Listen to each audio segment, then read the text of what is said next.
Hi guys, welcome back to my channel. I'm Liana for LianaVibes.com, and in today's video we are going to talk about LDRs, long distance relationships, and the 5 key tips on how you can have a successful one. I've had my fair share of LDRs and I've learned some really beneficial tips and things that are very unbeneficial. Before I begin, please like and subscribe so we can vibe on the constant. And now let's get into the video.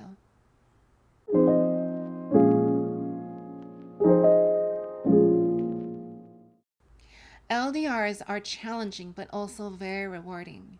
If you are dealing with distance in a different country, the pandemic may have highlighted these challenges more than usual. But these tips will help you regardless of what stage you are in your relationship. Number 1, build trust and be trustworthy. This isn't about just claiming that you have a just trust me card at your disposal. No, it's about adjusting our lives to be trustworthy. Usually, the cardinal concern is about physical trustworthiness. Since LDRs subtract a very important part of attraction and bond building, the physical parts of a relationship, trustworthiness is often about if you are physically being trustworthy. For example, not physically meeting up with those who might jeopardize your relationship or have the intentions to dishonor your relationship.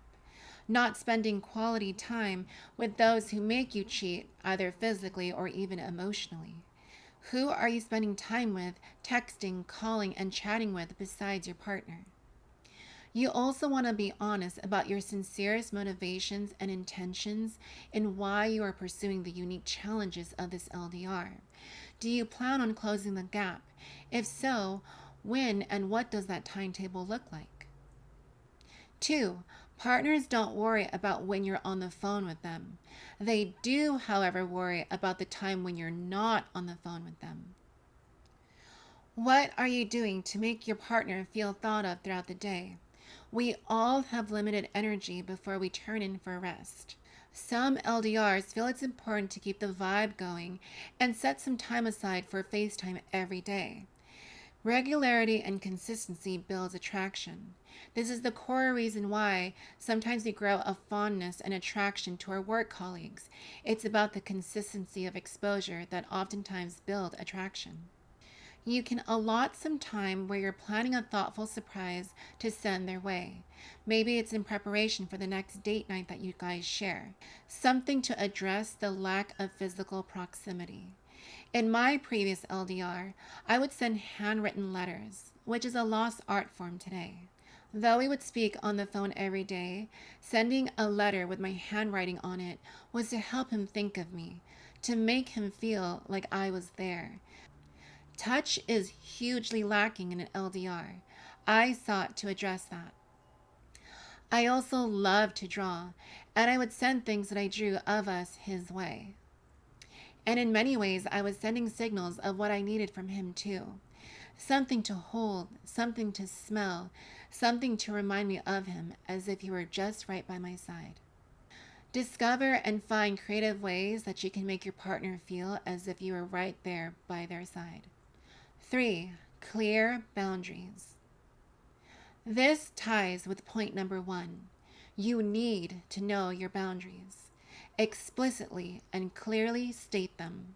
More importantly, be ready to take action and walk away if they are not honored or respected.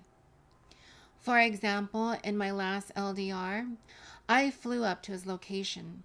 It had been 1.5 months since last seeing him. From there, we had talked every single day and made things exclusive. And he invited me to come and visit him. When I got off the plane, we had a fantastic romantic weekend where we partied and went to resorts. But my heart was broken because I had found evidence that he was talking to another girl, someone he initially met off Tinder. Tinder, a place where you have the intention to I was hundreds of miles away from home in a place I didn't know. I felt so rejected, so dishonored, and lied to. I tried to be understanding of why he did this, why he felt it was important to still continue contact with her. He shut me down. He didn't take ownership of his actions. and all I felt was confusion and wondering if I made the right decision being there with him. This was my red flag to end things, because it would later be revealed that he had a persistent and consistent lack of boundaries when it came to females, and I would always be in competition for his attention. Know your boundaries and don't get caught up in the sunk cost fallacy, which is the mindset that just because you invested all this time, money, and effort, that it's something still worth pursuing. 4. Have an end date in mind. You will need to have concrete goals to look forward to and work together towards. This will both give you energy and the motivation and bring meaning and value to the sacrifices that you're making for this relationship. Any LDR that doesn't have a fixed or clear sign of when the distance will be closed, please reconsider if this is a relationship you truly want. The energy you are spending for this relationship can be better spent on someone in closer proximity. You don't want to spend years invested in an LDR that has no direction. Because remember, LDRs require time, effort, commitment, and money. If you are lacking in any of those factors, you are not going to have a good time. 5. Useful books and apps. LDRs are not just about living separate lives because of the distance. The best relationships are when you can learn and grow together as the most amazing individuals.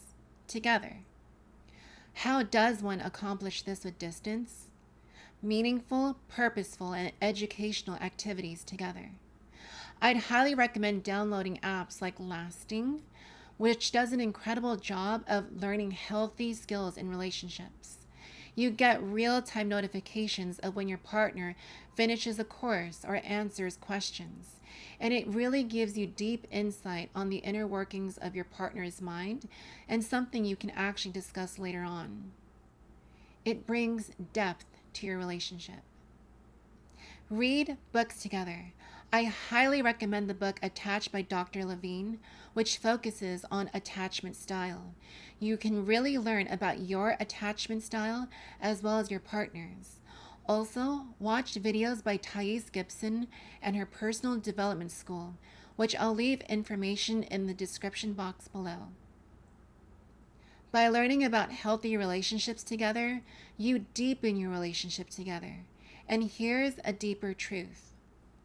If somehow your LDR with the specific person fades away, you both can become better people with better relationship skills that you've learned together. And this will be something you can value for the rest of your life, something you've shared with your current partner.